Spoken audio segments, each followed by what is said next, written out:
juga para santri Ma'had Darul Quran yang saya muliakan dan juga saya cintai karena Allah Azza wa Jalla. Alhamdulillah berkat taufik dan nikmat dari Allah Subhanahu wa taala kita masih bisa bertemu kembali pada malam hari ini. Ya, ana alhamdulillah masih hidup. Ya, masih hidup karena nikmat hidup itu satu nikmat yang sangat luar biasa. Nikmat yang sedang diangan-angankan oleh orang-orang yang sudah meninggal dunia, la'allau yarji'un. Mereka orang-orang yang sudah meninggal dunia itu pengen balik ke dunia. Ngapain? Untuk beramal. Untuk beramal dengan amal-amal soleh yang selama ini mereka telah lalaikan. Maka antum sekarang masih bisa hidup. Alhamdulillah, itulah nikmat yang sangat luar biasa. Yang antum masih bisa menambah pundi-pundi kebaikan. Antum masih bisa menambah ketaatan demi ketaatan. Antum masih bisa berusaha untuk meminta ampun, bertobat dari segala dosa dan maksiat yang sudah kita kerjakan di usia kita yang sudah ada yang belasan tahun, ada puluhan tahun, bahkan mungkin ada yang sudah 50 tahun, 60 tahun, yang dosa-dosa tersebut sangat-sangat mungkin menghiasi hari-hari kita, karena tidak ada di antara manusia yang luput dari dosa. Yang kita bisa coba kita menghitung setiap hari kita bisa sadar bahwasanya setiap hari saja pasti ada kemaksiatan, ada kelalaian, ada kealfaan yang kita kerjakan, baik yang sifatnya kecil ataupun yang sifatnya besar. Dan bisa kita bayangkan kalau kita akumulatifkan dengan hitungan hari yang sudah kita lewati, setahun 360 sekian hari, 2 tahun, dan itulah berapa tahun yang sudah kita lewati. Artinya begitu banyak kesalahan, kealfaan, kekhilafan, dan juga kelalaian, kewajiban yang kita tinggalkan. Misalkan tak kala kita masih bisa hidup sampai detik hari ini, itulah nikmat yang sangat luar biasa. Ada kesempatan, ada fursah untuk kita semuanya untuk meminta ampun dari kesalahan, dosa dan maksiat masa lalu yang sudah kita kerjakan. Maka bersyukurlah dengan nikmat hidup tersebut. Dengan hidup tersebut kita masih bisa berjumpa dengan antum semuanya. Alhamdulillah, anali antum makin gemuk-gemuk, masya Allah. Ditinggal berapa bulan nggak pernah ketemu, masya Allah makin sehat-sehat, makin glowing, glow up semua nih, masya Allah. Semoga antum semakin semangat dalam menuntut ilmu.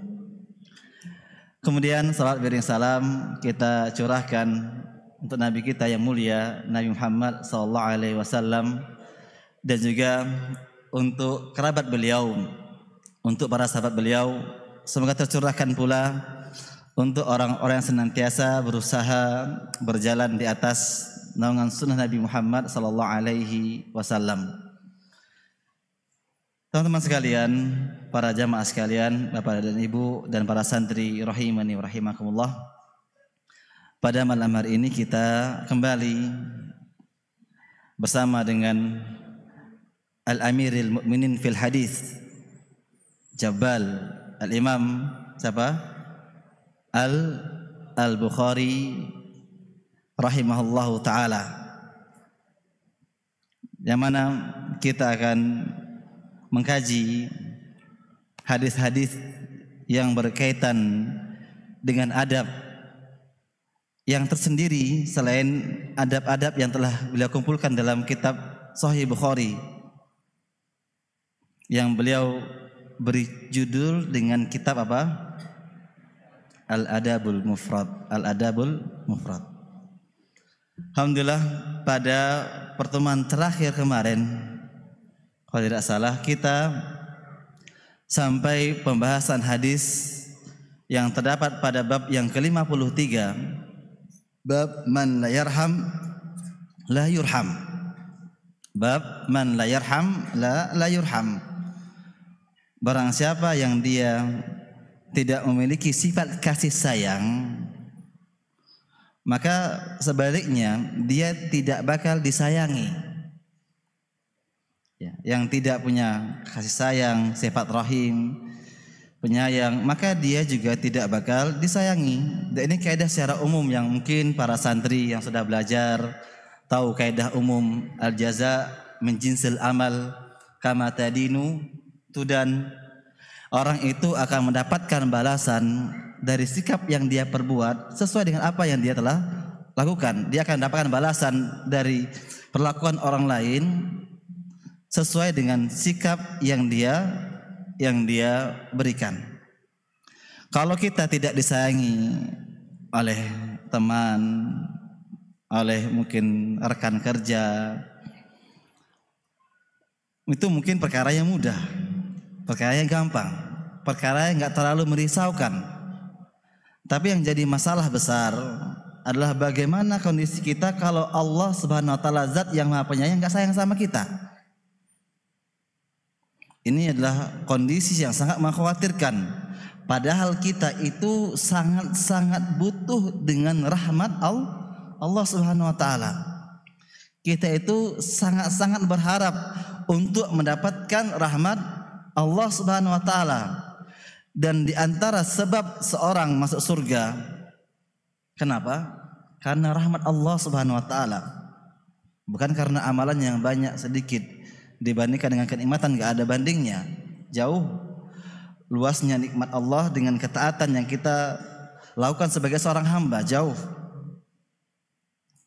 Maka kita harus memiliki sifat apa? Sifat penyayang, sifat penyayang. Karena ada orang-orang yang bangga seperti yang terdapat dalam hadis sebelumnya, yang dia bangga, saya punya 10 orang anak, sama sekali enggak pernah anak cium. Bangga dia. Salah-salah yang dikatakan man la yarham la yurham. Maka seorang itu harus memiliki apa? Sifat penyayang, sifat penyayang. Itu sudah kita sampaikan pada pertemuan kemarin. Pertemuan sebelumnya. Banyak sebelumnya. Pada malam hari ini kita akan masuk pada bab yang berikutnya, bab yang ke-54. Bab yang ke-54. Bab yang ke-54. Yang mana Al-Imam Al-Bukhari beliau memberi judul bab tersebut dengan babun rahmatu mi'atu juz'in. Bab rahmatu mi'atu juz'in. Bab rahmat itu 100 bagian. 100 bagian. Bab rahmat itu ada 100 macam atau 100 bagian. Jadi yang sedang kita bahas di sini adalah bagian dari sifat Allah Subhanahu wa taala. Ya apa? Sifat rahmat, sifat rahmat. Namun bagian mi'atu juz'in 100 bagian, rahmat itu ada 100 bagian. Itu bukanlah menunjukkan apa? Sifat Allah Subhanahu wa taala. Mi'atu juz'in, rahmat mi'atu juz'in adalah di antara rahmat yang Allah ciptakan. Jadi artinya rahmat 100 itulah makhluk. Karena rahmat Allah itu apa? Tanpa batas. Ya, yang sudah mempelajari kaidah fil qawaid fi fahmi sifatullah Subhanahu wa taala, ya, untuk yang sudah di aliyah pernah ana ajarkan tentang kaidah-kaidah cara bagaimana kita memahami apa? Sifat-sifat Allah Subhanahu wa taala. Apa kaidahnya yang pertama kali? Yang bisa jawab angkat tangan. Yang masih ingat. Kita pernah menyampaikan khususnya untuk yang di aliyah, kita menyebutkan bahwasanya kenapa saya katakan rahmat 100 bagian ini bukanlah rahmat sifat Allah, bukan. Yang kita bahas sekarang itu adalah rahmat yang Allah ciptakan, yang jumlahnya ada 100. Bukan berarti rahmat Allah itu cuma hanya 100, tidak. Karena sifat Allah itu hal yang tersendiri. 100 rahmat ini hal yang tersendiri. Kenapa sebabnya? Karena kita pernah memahami, mempelajari kaidah-kaidah. Ada Anda sampaikan di kelas itu ada sekitar 6 kaidah. Untuk antum bagaimana bisa memahami sifat, ada 6 kaidah dalam memahami nama-nama, ada 7 ya. Nah, ada kaidah yang pertama, kalau nggak salah kaidah yang pertama yang saya sebutkan ketika itu, bahwasanya kaidah dalam memahami sifat Allah Subhanahu wa taala yang pertama apa? Angkat tangan, angkat tangan. Silahkan angkat tangan. Khususnya untuk yang aliyah dulu, ini khusus untuk yang aliyah ini. Karena anak rasa yang sanawiyah, yang SMP belum dipelajari. Tapi ini yang SMA sudah belajar ini. Sudah belajar. Ya enggak? Anda pengen dengar suara yang SMA ini. Yang SMA, benar enggak Anda sampaikan bahwasanya antum sudah diajarkan kaidah dalam memahami sifat-sifat Allah Subhanahu wa taala? Sudah belum? Sudah belum? Alhamdulillah. Ana minta satu aja. Dan itu kaidah yang pertama. Dan itu kaidah yang pertama. Ya tidak? Iya, kaidah yang pertama. Ana minta kaidah yang pertama. Apa sih kaidah yang pertama? Dalam memahami sifat-sifat Allah Subhanahu wa taala. Silakan angkat tangan.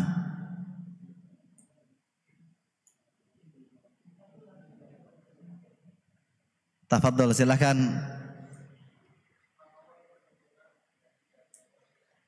Yang tidak ada la naqsul al-wujuh min al-wujuh. Naam, sifatullah kamal. Sifat Allah itu sempurna. Sifat Allah itu sempurna yang tidak ada kekurangannya dari sisi manapun. Termasuk juga dari hasar, dari pembatasan. Masya Allah. Tafadhol, siapa namanya?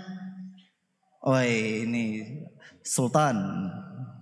Tafadhol Sultan. Ini hak antum. Tafadhol ambil. 6. Ana minta lagi masih kelas 3 ini. Apa di antara contoh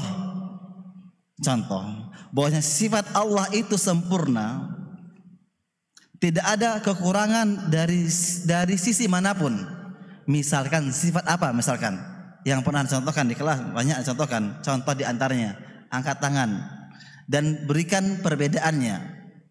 Sebelum kita bahas hadis ini nih, supaya antum nggak gagal paham, yang dimasukkan dengan 100 rahmat ini itu bukan sifat Allah Subhanahu wa taala, bukan. Karena ada suatu kesalahan ketika antum hanya membatasi rahmat Allah itu cuma 100 saja, salah. Yang di sini ini sedang dibahas adalah bagian dari asar. Asar dari sifat rahmat Allah itu ada di antaranya Allah ciptakan rahmat 100 jumlahnya.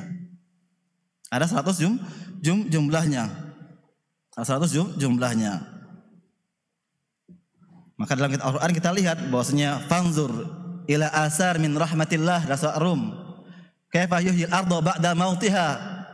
Ya enggak? Ada asar dari rahmat Allah dan di antaranya yang Allah ciptakan rahmat tersebut yang jumlahnya ada 100.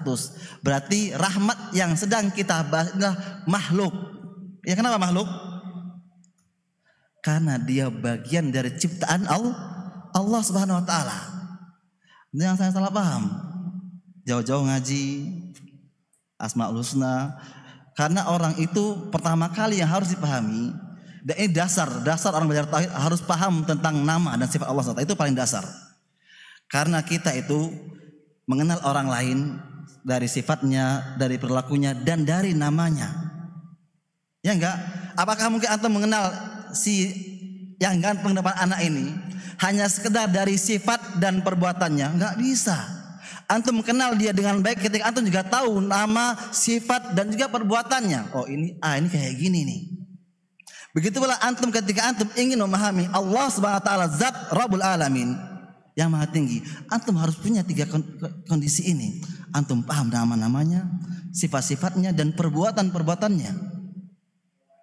Ini PR antum ketika kajian sama Ustadz nanti Ustadz Nuruddin atau di kelas. Jangan sampai antum nggak nyimak ini pelajaran tauhid, penting. Siapa yang aliyah? Silahkan sebutkan. Masih ada nih, masih banyak. Silahkan Salman Al Farisi. Tadi Sultan Salman. Sama-sama S. Memang S antum. Bismillah. Sifat Al-Hayyu, sifat yang maha hidup. Apa di antara bukti bahwasanya sifat Allah Al-Hayyu, maha hidup itu sifat yang sempurna yang tidak ada kekurangannya dari sisi manapun. Contoh satu. Allah itu hidup atau ada sebelum kata ada itu ada. Berarti Allah itu al-azali atau qadim. Oke, siap. Itu pertama. Tanpa diawali dengan sesuatu apapun. Ya itu. Di antara bentuk kesempurnaan maha hidupnya Allah, Allah itu ada tanpa didahului dengan sesuatu apapun. Beda dengan kita. Kita itu ada didahului dengan sesuatu. Ya enggak? Adanya pernikahan, kehamilan, semuanya, semua makhluk itu ada sebabnya. Tapi Allah SWT maha hidupnya Allah itu tidak didahului dengan satu awan. Oke, itu yang pertama. Yang kedua, apa di antara dalil yang sampaikan bahwasanya sifat maha hidup Allah itu maha sempurna, nggak ada kekurangan. Allah Subhanahu wa taala zat yang maha hidup, tidak bakal mati atau kekal. Kekal. Oke. Saya yakin kita semua bakal mati. Tapi pertanyaannya, ini juga Anda sampaikan di kelas. Bukankah nanti manusia bakal hidup kekal? Ya enggak? Ya tidak. Apa bedanya kekalnya Allah Subhanahu wa taala dengan kekalnya makhluk sebagai manusia? Kekalnya surga, kekalnya neraka. Karena anak sepakat sama antum semua dan salah nggak berbeda. Yakin bahwasanya manusia nanti ketika sudah di neraka dan surga, mereka bakal kekal atau tidak? Kekal. Ya enggak? Kekal. Pertanyaannya kemudian, lantas apa bedanya kekalnya Allah Subhanahu wa taala zat yang maha hidup dengan kekalnya manusia nanti di akhirat?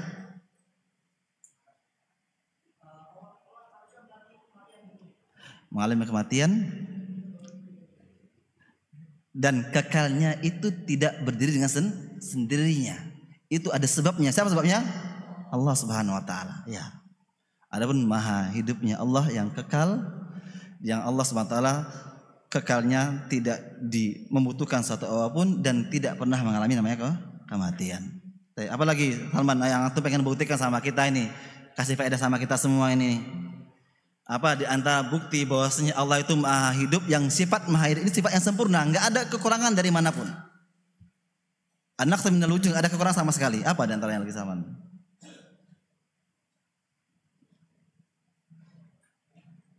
Sudah Salman? Itu aja ya, sudahlah. Tafadhal Salman. Kasih ke Salman ya. Taib. Jadi judul bab ini sengaja ana bahas di awal. Ana khawatir nanti antum meyakini bahwasanya rahmat Allah itu cuma 100 saja. Sifat rahmat Allah itu hanya 100 saja, tidak. Karena rahmat Allah itu di antara bentuk kesempurnaannya enggak terbatas, tidak terbatas. Lantas 100 ini apa? Di antara rahmat yang Allah ciptakan jumlahnya ada 100, dan ini adalah di antara asar dari apa? Dari sifat rahmat Allah Subhanahu wa taala. Banyak asar, karena kita bisa lihat fanzur min asari min rahmatillah kaifa yuhyil arda ba'da mautiha. Ayat ini bicara tentang apa? Asar dari rahmat. Apa ini? Hujan. Hujan itu rahmat bukan? Rahmatnya itu adalah sifat Allah ataukah adalah makhluk? Makhluk. Hujan itu makhluk. Enggak ada kita mengatakan hujan ini adalah bagian dari sifat Allah. Enggak ada yang mengatakan demikian. Ya enggak? Enggak ada. Maka kita lihat fanzur ila asar min rahmatillah kaifa yuhyi al-ardha ba'da mautiha.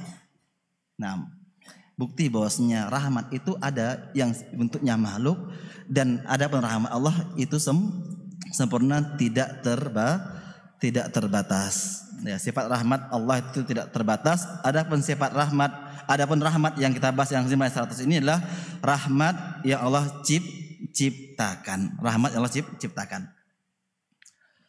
Baik, kita akan membacakan hadis yang terdapat pada bab ini. Ada satu hadis yang disebutkan oleh Imam Al-Bukhari, qala Amirul Mu'minin fil hadis, hadatsana Hakam bin Nafi' qala akhbarana Syu'aib an Zuhri qala akhbarana Sa'id bin Musayyib anna Aba Hurairah qala sami'tu Rasulullah sallallahu alaihi wasallam yaqul. Hadis ini dari sahabat yang mulia, yaitu sahabat Abu Hurairah radhiyallahu anhu. Beliau mendengar sami'tu Rasulullah SAW. Aku mendengar Rasulullah SAW itu bersabda, Ja'alallahu azza wa jalla rahmatan mi'ata juz'in.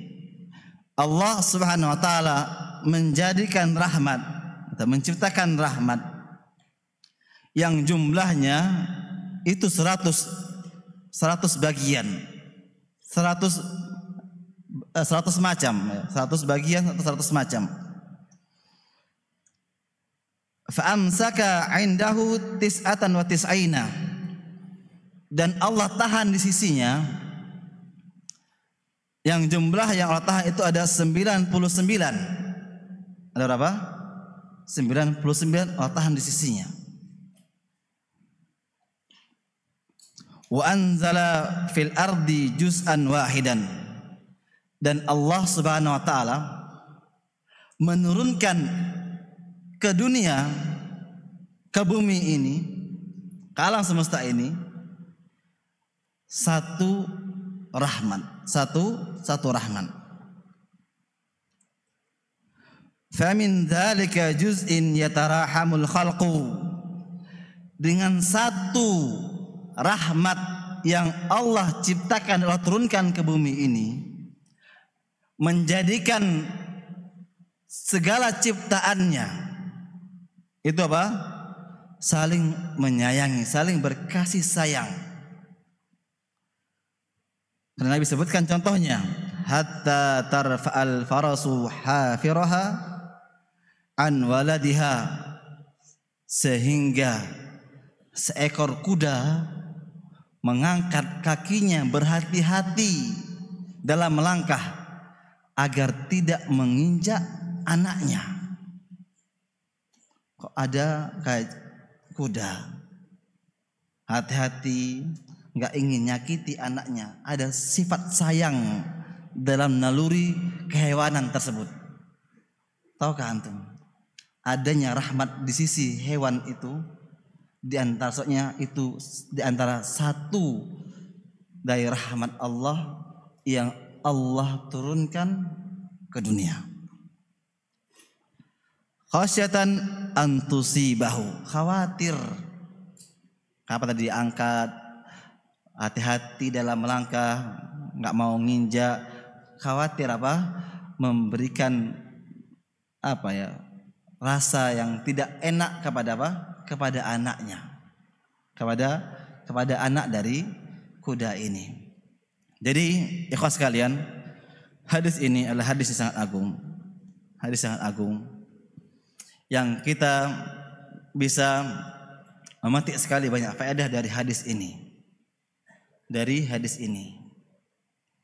Yang pertama, kita bisa melihat bahwasanya jumlah makhluk yang bersifat rahmat. Dalam hadis ini disebutkan Allah ciptakan ada 100. Ada 100. Yang 99 Allah tahan di sisinya. Di mana? Si Allah SWT di akhirat. Yang 99 ini Allah siapkan untuk siapa? Untuk hamba-hambanya yang beriman. Dan kita bisa bayangkan satu rahmat yang Allah turunkan ke dunia.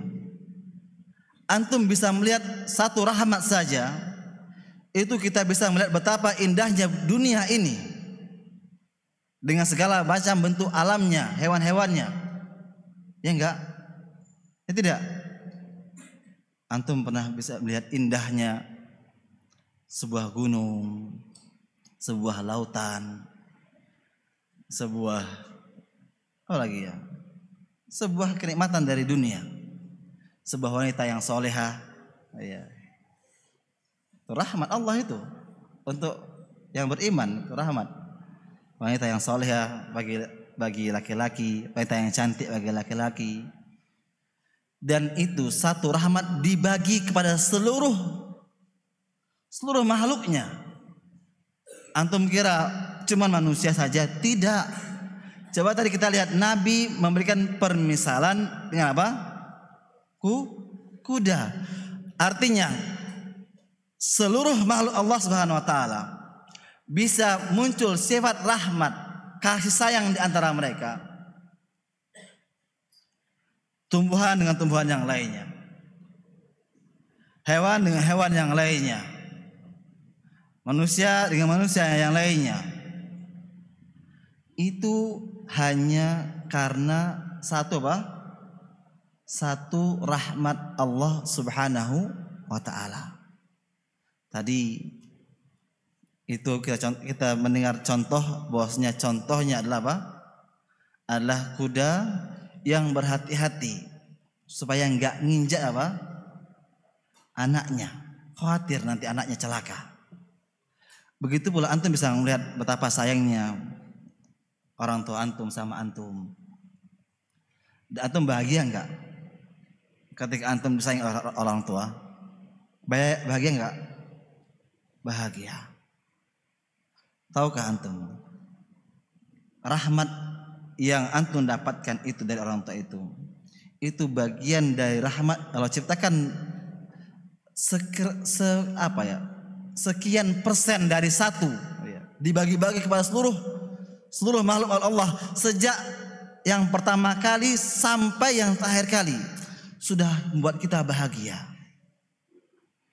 Antum mendapati seorang guru di musrif di halaqah. Bagaimana perhatian sama antum? Antum yang ngantuk ditegur. Itu bagian dari apa? Kasih sayang seorang musrif, seorang guru, seorang muhafid kepada anak didiknya. Ya tidak? Begitu pula sekarang Azam, sini Zam. Ta'al ke depan Zam. Kasihnya anak Al-Quran sama Azam ini karena kasih sayang sama Azam. Iya, bil misal atau dihil masal. Ya, dengan ngasih contoh kita bisa paham dengan permasalahannya. Nah, anak ngasih hadiah sama Azam tadi, Al-Quran tadi. Itu bentuk sayang anak sama Azam. Apakah ini kemuliaan diri anak? Enggak, itu bagian dari rahmat Allah yang Allah kasih ke anak, bagian kecil. Paham antum? Ini contoh. Biar antum tahu rahmat itu apa sih? Kasih sayang itu kayak gimana sih? Ya, kasih contoh, anak kasih Quran sama Azam. Paham antum? Ya, itu contohnya.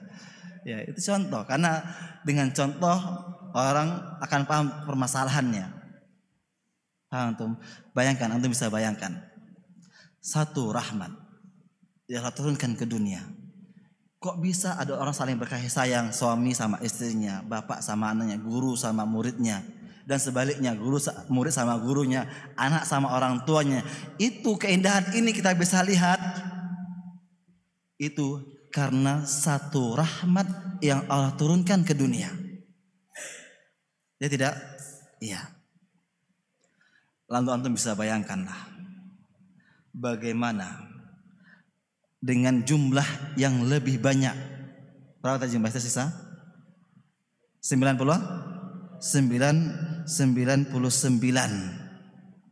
Ya. 99 rahmat yang Allah tangguhkan di sisinya di akhirat. Untuk siapa? Untuk orang-orang beriman. Untuk orang-orang yang beriman.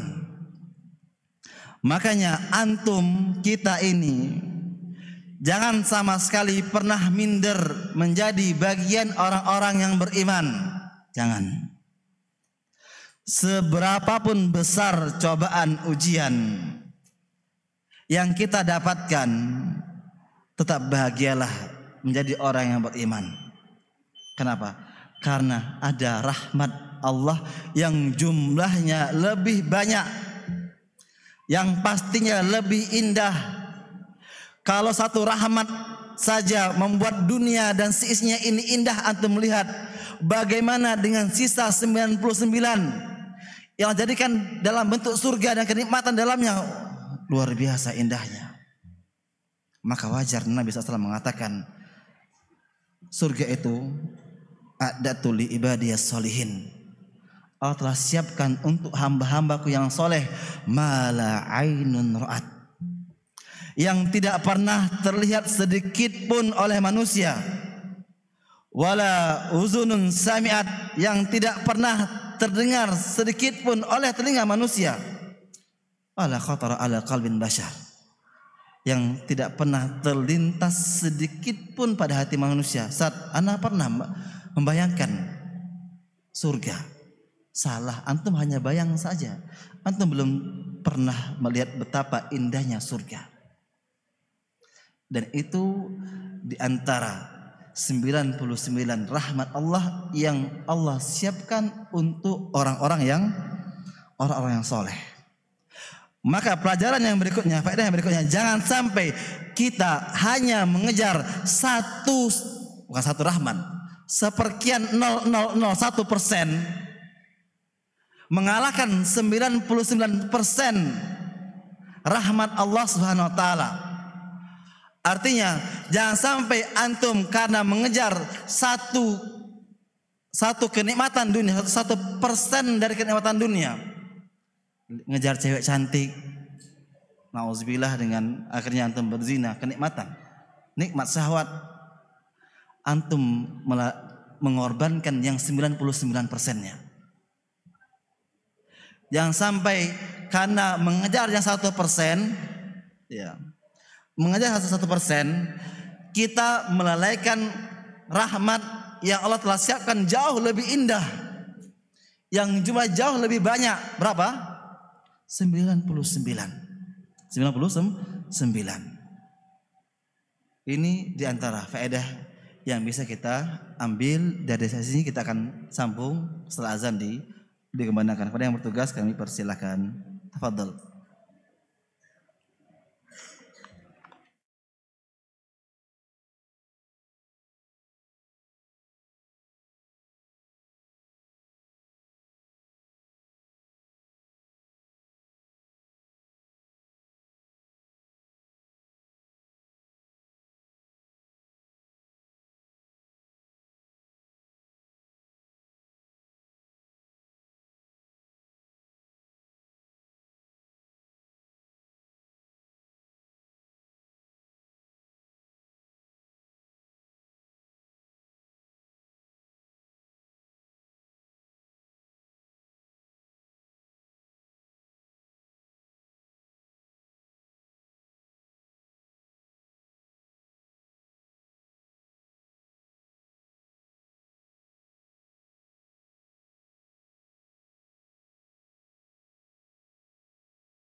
Bismillahirrahmanirrahim.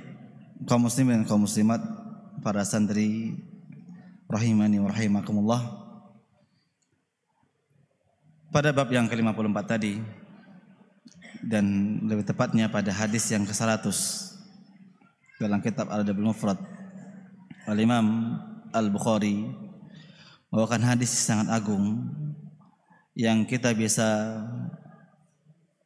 ambil faedahnya, bahwasanya rahmat yang Allah ciptakan untuk hambanya, untuk makhluknya, itu sangatlah luar biasa. Dan itu hanya sebagian dari rahmat Allah Subhanahu wa taala. Karena jumlah rahmat Allah Subhanahu wa taala itu tidak terbatas. Sifat rahmat Allah itu tidaklah terbatas. Dan kalau kita tadi melihat dalam hadis tadi, hadisnya hadis muttafaqun alaih yang terdapat dalam Sahih Bukhari juga dan juga terdapat dalam Sahih Muslim. Ya, kita bisa melihat betapa bodohnya kita tak kala kita mengejar satu rahmat, satu kenikmatan yang kita mengejar itu semuanya, sehingga mengalahkan, mengabaikan, mengorbankan 99 rahmat yang sudah Allah siapkan untuk hamba-hambanya yang beriman, untuk hamba-hambanya yang beriman. Untuk kita yang muda, tahanlah yang belum menikah, tahanlah. Jangan antum mencari rahmat dari cintanya seorang akhwat, mengalahkan keridhaan Allah Subhanahu wa taala. Ya.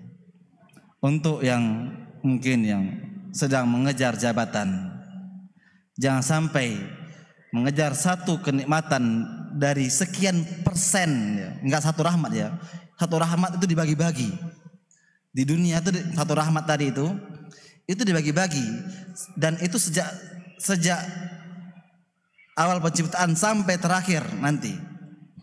Dan dibagi kepada manusia dan juga kepada makhluk Allah yang lainnya.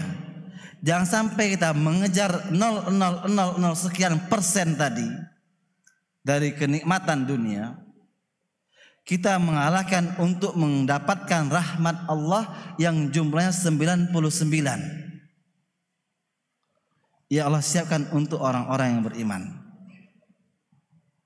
Begitu pula kita yang sedang menempuh jalan untuk menggapai rahmat Allah yang 99, jangan sampai kenikmatan-kenikmatan yang sekian persen, 0% tadi memalingkan niat kita.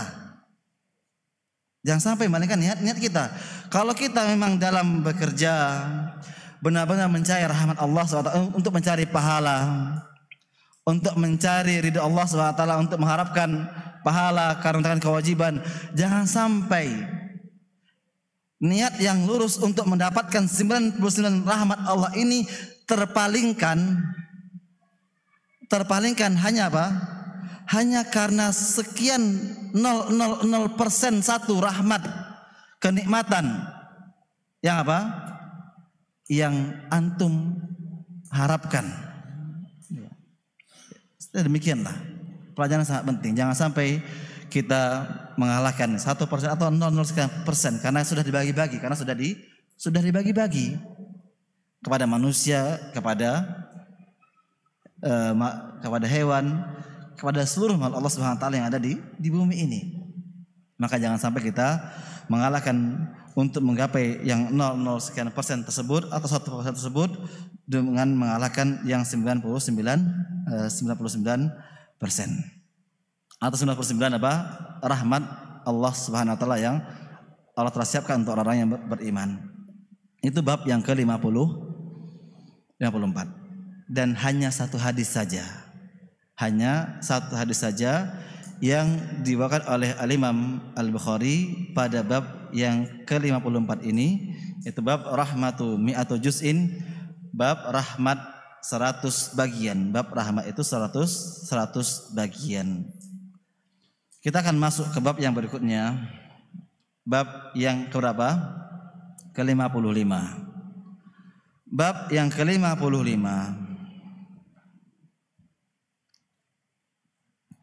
Al-Imam Al-Bukhari memberi judul dengan bab wasatu bil jari. Wasatu bil jari. Wasiat, ya, wasiat kepada tetangga, yaitu wasiat agar berbuat baik sama apa? Sama tetangga. Bab wasiat agar berbuat baik dengan apa? Dengan tetangga. Coba kita cek bab-bab yang sebelum-sebelumnya. Bab-bab yang sebelumnya itu juga ngajarin kita agar berbuat baik kepada 1, 2, 3, 4, 5 sampai sekarang bab berbuat baik sama tetangga.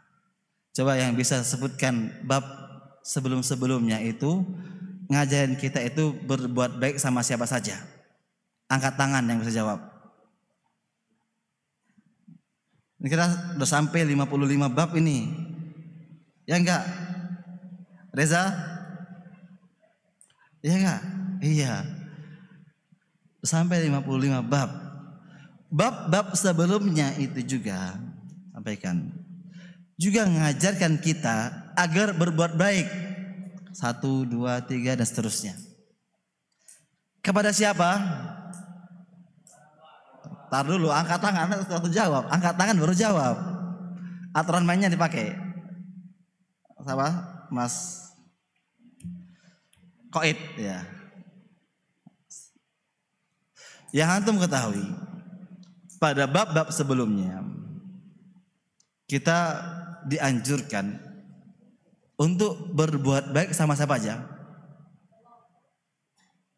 Bab sebelumnya berbuat baik sama orang tua, bapak dan ibu. Dan ibu lebih dahulu, lebih utama dibandingkan dengan ayah. Oke, apa lagi? 2 nih, orang bapak dan ibu, ya. Berbuat baik sama bapak dan ibu. Ada apa lagi?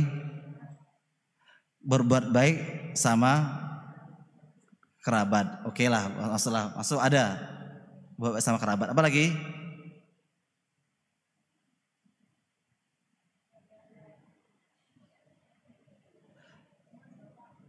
Teman bapak, ya, teman berbuat baik sama temannya bapak. Ada hadisnya di bab sebelumnya, benar. Apa lagi? Hah? Orang tua sudah meninggal, ya, itu orang tua juga artinya. Apa lagi? Saudara, ya, saudara, apalagi saudara perempuan, anak kita, anak laki, anak perempuan, ya. Tahukah kita kalau kita bisa mengambil pelajaran dari susunan bab tersebut? Lihatlah bagaimana Al-Imam Al-Bukhari menyusun bab itu dengan sangat indah sekali. Sama orang tua, sama anak, sama saudara, sama kerabat, sama teman orang tua, dan sekarang sama tetangga. Kalau kita ingin mengambil pelajaran dari susunan bab ini, artinya berbuat baik itu harus ada skala prioritasnya. Sama ada sama istri, ya, sama suami, dalam bab sebelumnya sama suami. Artinya sebelum kita berbuat baik sama tetangga, ya, sama orang lain, kita harus berbuat baik dulu sama orang-orang terdekat, ring 1 dulu. Paham antum? Jangan sampai sama ring 2 atau ring 3 orang yang jauh antum berbuat baik, tapi sama kerabat sendiri, sama adik sendiri, sama istri sendiri, sama orang tua sendiri antum gak berbuat baik. Salah ini. Salah besar. Ya enggak? Ada istri tetangga sedang nyapu, Masya Allah. Rajin banget neng. Iya. Tapi istrinya saban hari nyapu di rumahnya nggak pernah dipuji. Bener. Itu ada kayak gitu tuh. Suami yang model seperti itu. Istri tetangga keluar, masalah cantik kali neng. Suara apa itu? Iya. Tapi istrinya di rumahnya berdandan luar biasa.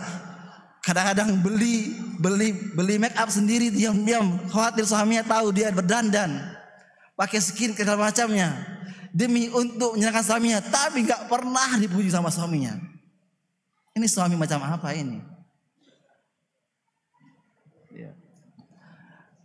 Ada orang yang berbuat baik luar biasa sama anak tetangganya, luar biasa, sama anak sendiri nggak pernah berbuat baik. Sama temannya luar biasa loyalnya, masya Allah ngajak ngopi, bro ngopi malam ini. Nah istrinya nggak pernah ngajak ngopi, nggak pernah ngelatih orang tuanya, bu mau makan mana nih, mau gajian nih, ayo gas mana kita, nggak pernah. Ya enggak? Di sini kita belajar, kalau kita ingin berbuat baik, maka mulailah dari orang yang terdekat, yang paling dekat terlebih dahulu. Jangan orang yang jauh. Sebelum kita berbuat baik sama tetangga, pada bab yang ke-55 ini, sebelum kita sudah diajarkan untuk berbuat baik sama siapa? Sama ibu kita, bapak kita, anak kita, habis itu istri kita, saudara kita, dan yang lain dan seterusnya. Sampai berbuat baik sama apa? Sama tetangga. Jangan sampai kita itu nampak baik di luar. Sama orang nampak baik, wih itu si A itu masya Allah karim orangnya. Orangnya masalah sumeh, gampang senyum orangnya. Orangnya perhatian luar biasa. Di luar kayak gitu, tapi kalau di rumah kayak singa. Hancur sudah itu. Anaknya dikasarin lah, istrinya dia. Tapi kalau di luar masya Allah kalau keluar masya Allah sumeh sekali. Kalau di rumah sudah istrinya dibentak-bentak, nauzubillah sampai dipukul segala macamnya. Ini salah dalam berbuat baik. Kita kalau ingin jadi orang yang baik, makanya Nabi sebutkan dalam hadisnya, siapakah orang terbaik di antara kita? Khairukum li ahli. Ya enggak? Orang yang paling terbaik di antara kalian siapa? Orang yang paling baik dengan keluarganya, bukan dengan temannya. Antum sama teman pengajian mungkin bisa buat baik 1 jam 2 jam, temukan nampaknya senyum, ayo traktir, bisa 1 jam. Tapi kalau di rumah antum nampak antum benar-benar baik kah ataukah tidak? Benar. Maka jangan sampai kita mengejar kebaikan yang jauh, kebaikan yang dekat dilupakan. Padahal kebaikan yang dekat ini jauh lebih besar pahalanya, ganjarannya. Ya tidak? Lebih berhak untuk kita baiki daripada orang-orang yang di luar tersebut. Sama teman luar biasa, sama karyawan luar biasa loyalnya, sama saudara sendiri nauzubillah min zalik, perhitungannya luar biasa. Luar biasa. Mau ke rumah sakit, Dek nanti bang, nanti jangan lupa diganti bang ya. Ini cuma saya kasih pinjam, katanya nanti tendernya turun langsung ganti ya. Padahal kalau karyawannya yang minjam, tenang, tak kasih dispen lah, bisa dicicil dengan gaji bulanan, nanti aman. Ini salah, bentuk kebaikan yang kurang tepat, bentuk berbuat baik tapi kurang tepat, kurang tepat. Itu kita bisa belajar dari bagaimana Al-Imam Al-Bukhari menyusun bab-bab dalam kitab Al-Adabul Mufrad. Kalau kita ingin berbuat baik, itu dimulai dari orang yang paling dekat. Nah, kita akan masuk kepada hadis yang terdapat pada bab yang ke-55 ini. Ada 2 hadis yang terdapat pada bab wasiat berbuat baik kepada tetangga ini ada 2 hadis. Kita bacakan hadis yang pertama terlebih dahulu. Qala Amirul Mukminin fil hadis, hadatsana Ismail bin Abi Uwais qala hadatsani Malik an Yahya bin Sa'id qala akhbarani Abu Bakr bin Muhammad an Amrah an Aisyah radhiyallahu anha. Hadis ini hadis yang diriwayatkan oleh Ummul Mukminin Aisyah radhiyallahu anha. An Nabi sallallahu alaihi wasallam, yang Aisyah langsung mendapatkan dari Nabi kita Muhammad sallallahu alaihi wasallam, yang mana Nabi kita bersabda, mazala Jibrilu yusini bil jari hatta zanantu annahu sayuwarisuhu. Dan hadisnya sahih, hadis yang muttafaqun alaih, yang terdapat dalam Sahih Bukhari juga, dan juga terdapat dalam Sahih Muslim. Jadi ikhwah sekalian, dalam hadis ini Nabi kita mengatakan mazala Jibril. Jibril itu senantiasa memberikan apa? Yusini, memberikan wasiat kepadaku. Jadi Jibril itu senantiasa ngasih wasiat kepada Nabi kita SAW, ya, untuk agar memperhatikan tetangga, agar berbuat baik sama tetangga. Sampai Nabi sallallahu wasallam alaih, beliau mengatakan apa? Zanantu annahu sayuwarisuhu. Sampai Nabi mengira tetangga ini akan menjadi ahli waris. Saking seringnya apa? Saking seringnya malaikat Jibril memberikan wasiat kepada Nabi agar senantiasa memperhatikan berbuat baik sama tetangga. Tetangga yang mana? Tetangga yang mana? Hah? Tetangga yang mana?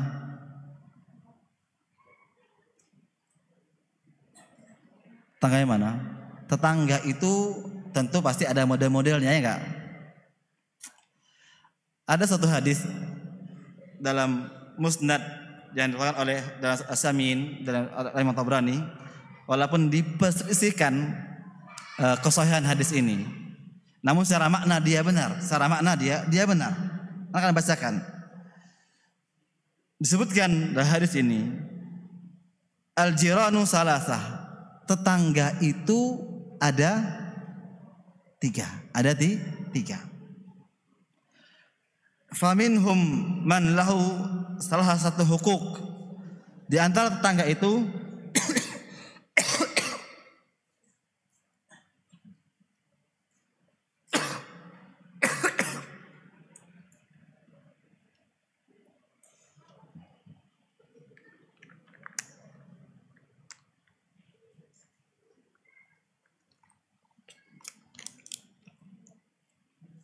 Taib.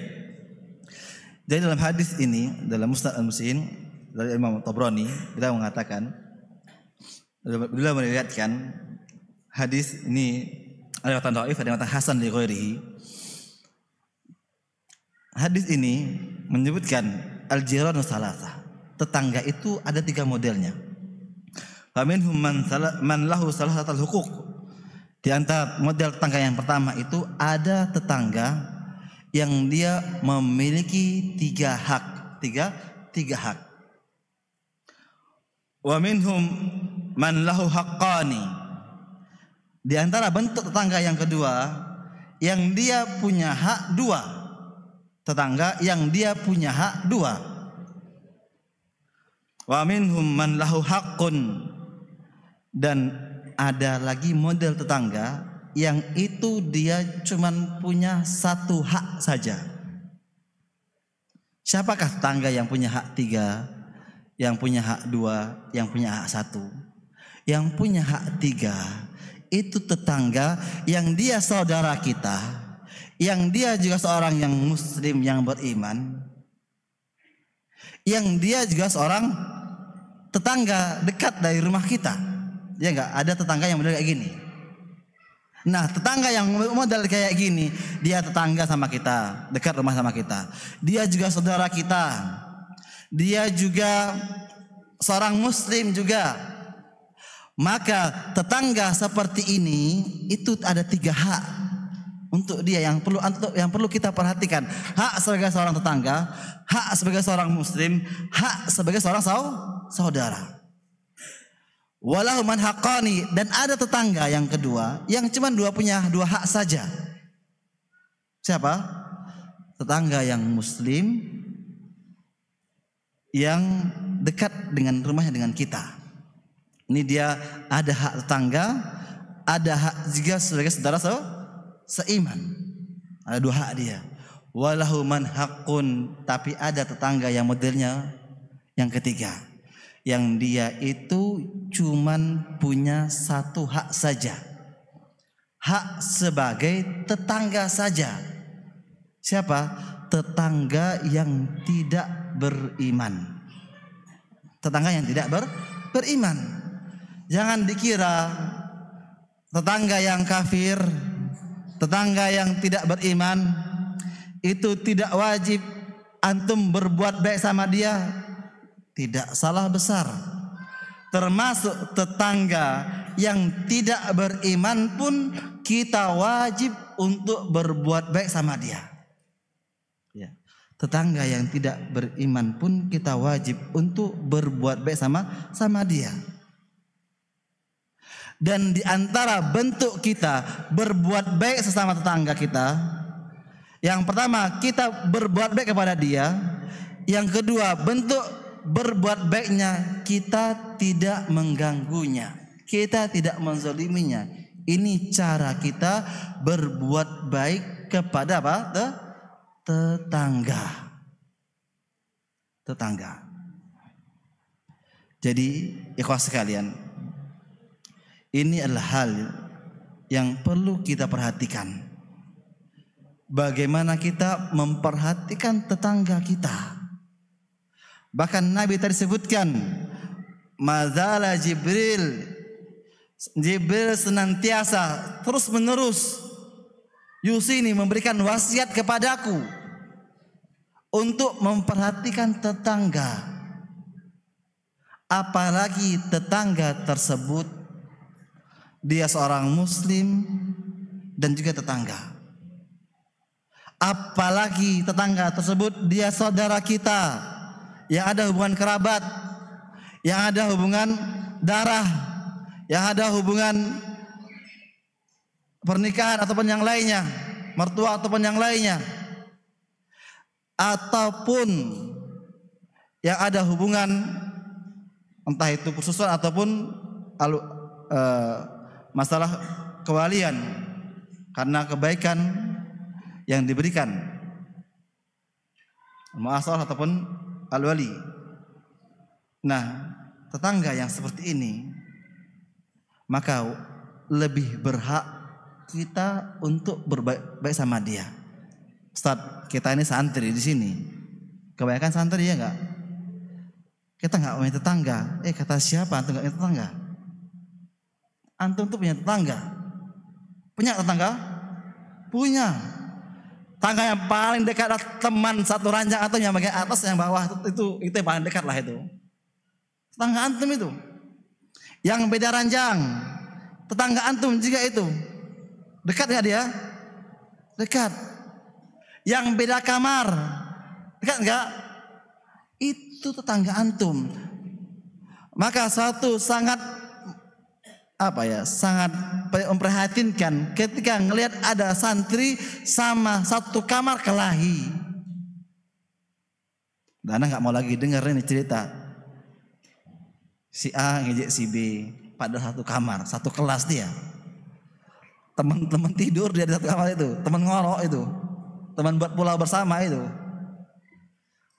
Tapi kelahi, diam-diaman, nggak nyapa. Ketemu melengos-melengos. Ini santri apa ini? Insya Allah di sini nggak ada ya gitu ya, nggak ada. Di sini masya Allah ini, ya santrinya luar biasa ini. Ya nggak Fadir? Masya Allah. Nah. Santri juga ada tetangga, teman kamar atau tetangga antum. Antum harus berbaik sama dia. Antum nggak boleh ganggu dia. Jangan antum dia sedang belajar, antum ganggu, ya. Antum goyang-goyang kursinya, ya. Antum ganggu kekusuhan dia. Tetangga antum itu, dia lagi belajar malam-malam, antum matikan lampunya. Ini tetangga luar biasa ini. Gelut habis ini kayaknya. Gelut biasanya. Ya. Maka antum Pak, kalau antum punya tetangga, santri nih belajar nih, sekarang sebelum antum nanti punya tetangga yang real dalam kehidupan nyata, maka tetangga-tetangga seperti ini, teman-teman antum tato ranjang itu adalah orang yang sekarang antum belajar untuk senantiasa berbuat baik sama dia, dan antum tidak menyakiti dia, tidak menzalimi dia, tidak mengganggu dia. Karena inilah wasiat malaikat Jibril yang senantiasa disampaikan kepada apa? Nabi kita sallallahu alaihi wasallam. Dan Nabi SAW adalah orang yang paling baik dalam pengamalan, dan tidak ada yang semisal dengan Nabi kita Muhammad SAW. Beliau adalah orang yang paling baik, perhatian dengan tetangganya, perhatian dengan sahabat-sahabatnya. Nggak ada. Antum nggak pernah temukan dalam sejarah kehidupan manusia seperti Nabi kita Muhammad SAW dalam berbuat baik kepada tetangganya, kepada sahabatnya. Nggak ada. Yang Nabi kadang masih butuh sesuatu yang beliau miliki diberikan kepada sahabat-sahabatnya. Karena apa? Melihat sahabatnya juga butuh. Antum nggak pernah lihat seperti itu. Nggak pernah lihat penguasa, pemimpin, seorang Nabi yang seperti itu, sangat luar biasa akhlaknya. Maka yang ngaku sebagai yang pengikut sunnah Nabi, maka lebih layak untuk memperhatikan masalah ini. Karena anak akan sebutkan suatu kisah yang real, yang menurut anak sangat miris. Kisah ini kisah yang sangat miris, yang kejadiannya belum sampai sebulan yang lalu.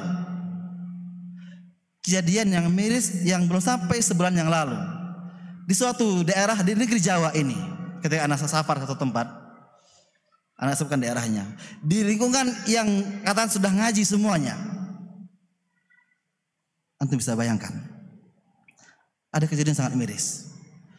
Ada seorang yang sudah ngaji, akhirnya bunuh diri. Kenapa? Masalah ekonomi. Masalah ekonomi. Kenapa miris saya katakan?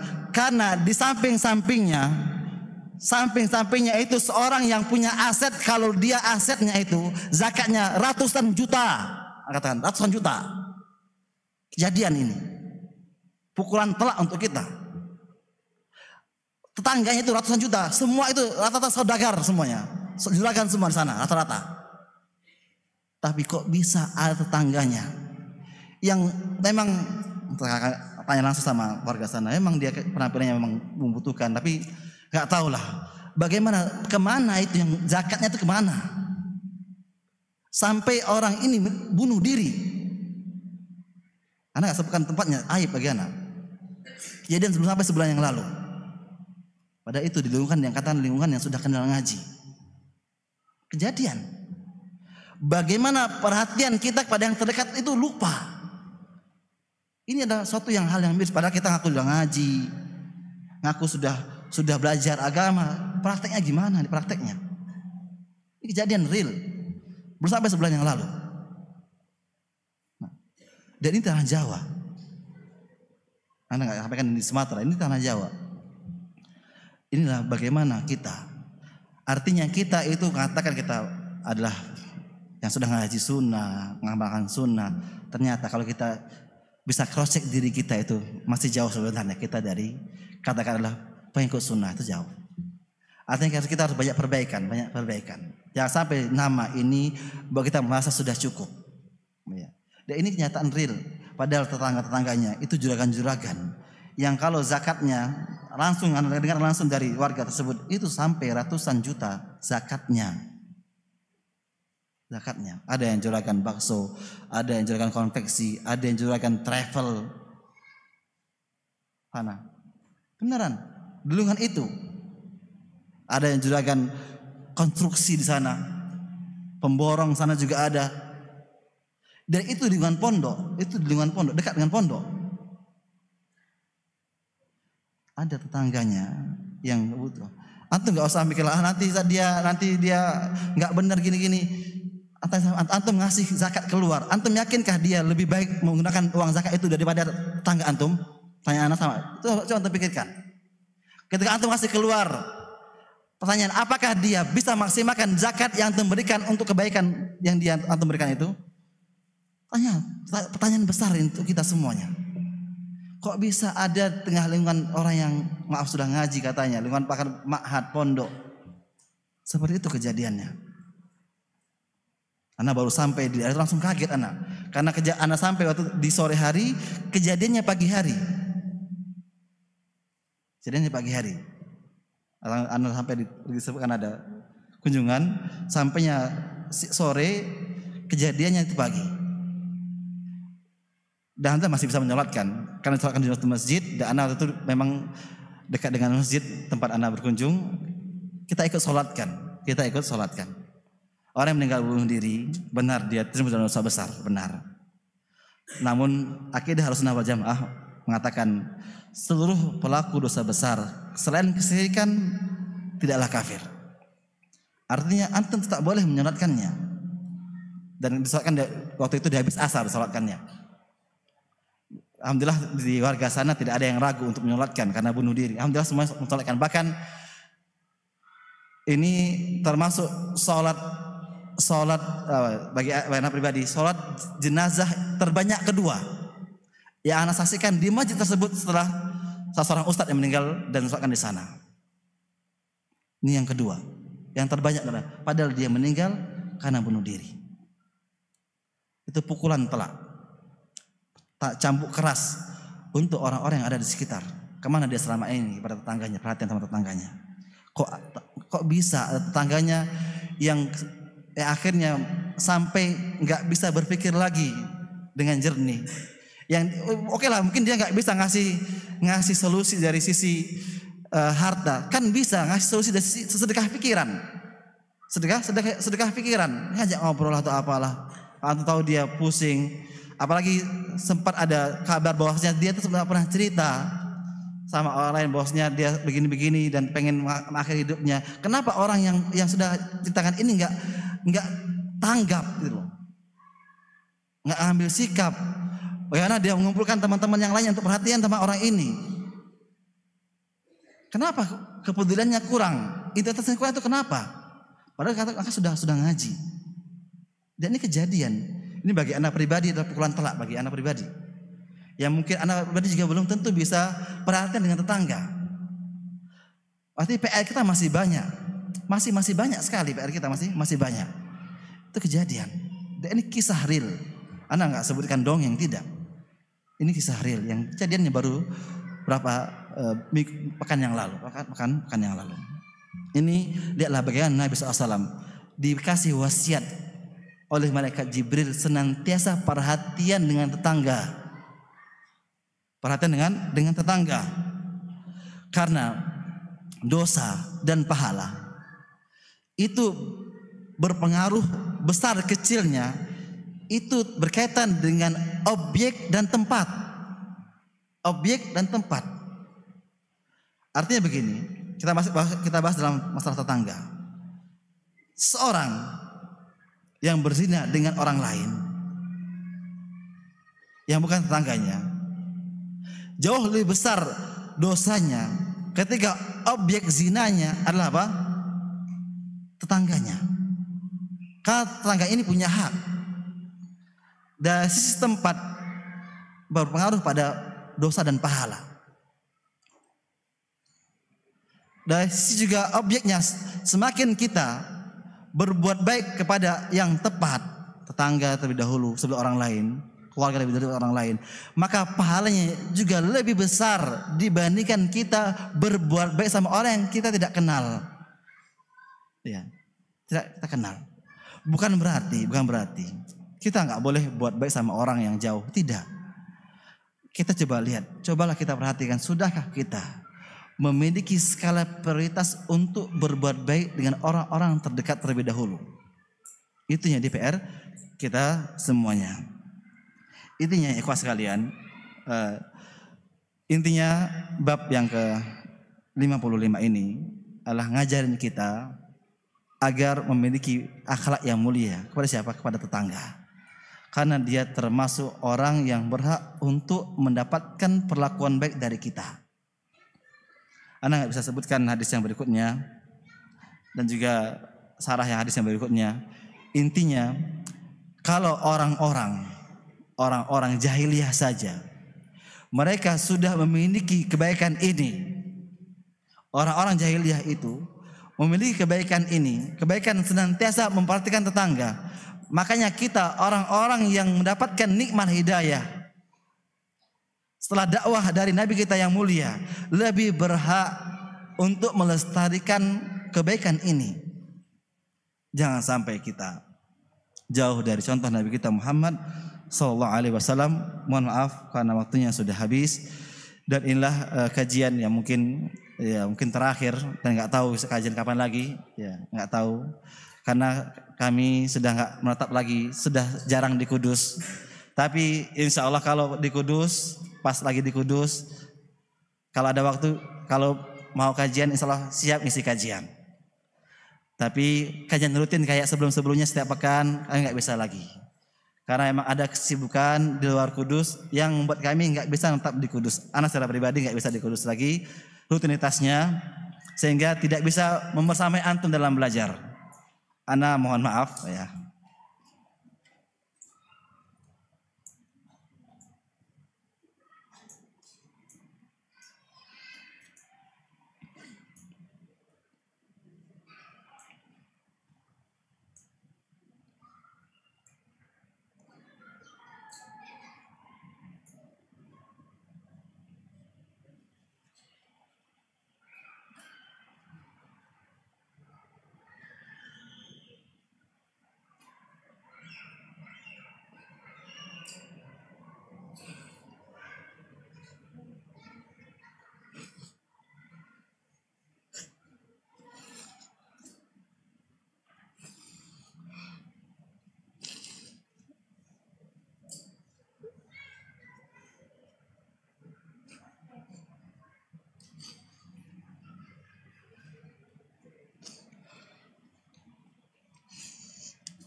Maka jika ada salah selama kita belajar bersama,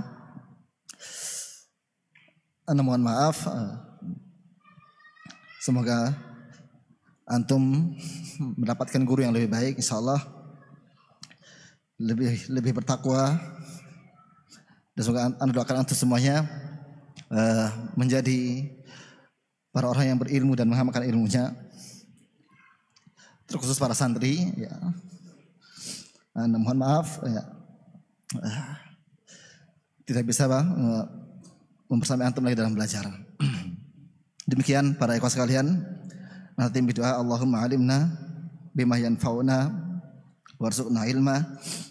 Allahumma hdina li ahsanil akhlaq la yahdi li ahsaniha illa anta.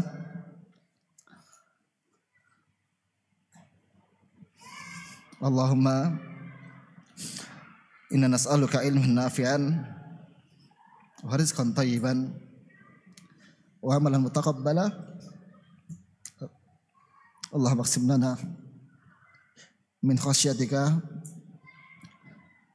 ma yahulu bihi baina ma'asik, wa min ta'atika ma tuballighuna bihi jannatak, wa min al-yaqini ma tu'awinu bi alaina masayibad dunya.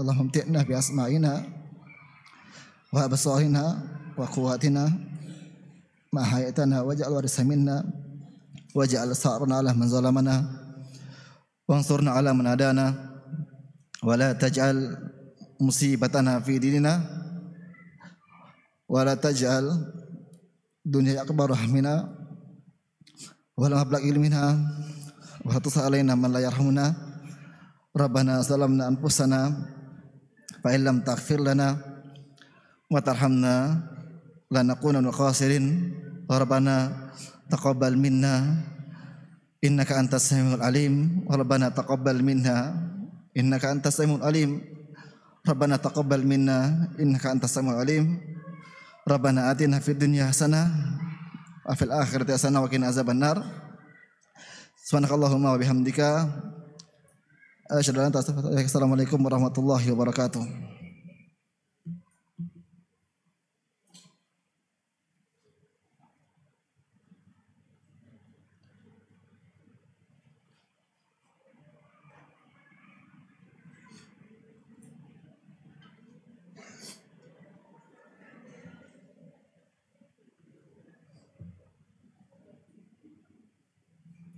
Ketua kelas 1, ketua kelas 2, ketua kelas 3.